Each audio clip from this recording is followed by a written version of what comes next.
대한민국 제1야당 대표의 사법 리스크로 인한 국민적 피로감이 너무나 큽니다. 거대 의석을 가진 민주당의 무자비한 방탄이 아니었다면 이미 이재명 대표는 법원의 영장실질심사를 통한 법정 구속으로 영어의 몸이 되어 있었을 것입니다. 당시 구속영장 기각의 가능성이 높았다면 민주당이 방탄 정당의 오명을 뒤집어 쓰면서까지 이 대표 체포동의안을 부결시키진 않았을 테니까요. 온갖 꼼수로 사법정의를 훼손해온 이재명 대표가 오늘 또다시 검찰에 소환되어 조사를 받았습니다. 백현동 용도 변경 특혜를 둘러싼 수많은 의혹에는 입을 꾹 다문 채 정치검찰의 조작 수사라며 없는 죄를 뒤집어 씌웠다고 적반하장 성을 냅니다. 아니 대체 검찰 수사가 무엇을 조작했다는 말입니까? 대한민국 표준국어대사전에 따르면 조작을 다음과 같이 정의하고 있습니다. 어떤 일을 사실인 듯이 꾸며 만듦, 진실이 아닌 거짓을 사실인 듯이 꾸며 만든다는 이 조작은 외려 이재명 대표의 삶을 통해서 입증된 것 아닙니까?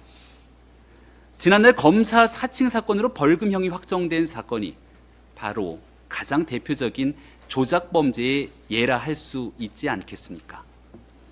그런데 이런 벌금형 확정이 된 범죄마저도 선거에 출마하면서 검사를 사칭하지 않았는데 누명을 썼다고 허위 사실을 사실인 듯이 뻔뻔하게 꾸며 만든 이가 바로 이재명 대표 아니던가요? 과거 이 대표가 돼지 눈에는 돼지만 보이고 부처 눈에는 부처만 보인다 이리 말한 적이 있었죠. 이 대표 스스로가 조작이 일상화된 삶을 살아왔으니 검찰의 수사도 조작으로 꾸며 만들려 하는 것은 아닙니까? 이 대표는 정치가 권력과의 욕망 수단이 아니라 국민과 나라를 위한 헌신이라야 한다고 이야기를 하기도 했습니다.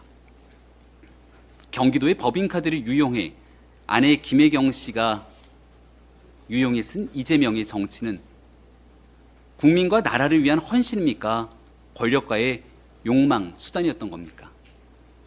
하나를 보면 열을 안다고 그간 수도 없이 말을 바꿔온 이재명 대표이기에 오늘 소환 조사에서 구속영장이 청구되면 제발로 출석해서 심사를 받겠다는 말 또한 별로 신뢰가 가지 않습니다. 대체 언제까지 자신의 범죄 혐의를 정치 문제로 둔갑시켜 회피할 요량입니까? 정녕 이 대표가 떳떳하다면 온갖 정치 넋두리를 늘어놓으면서 지지층 결집 신호만 내보낼 것이 아니라 본인에게 제기된 혐의들이 왜 사실이 아닌지를 보다 구체적으로 국민 앞에 하나씩 설명하길 바랍니다.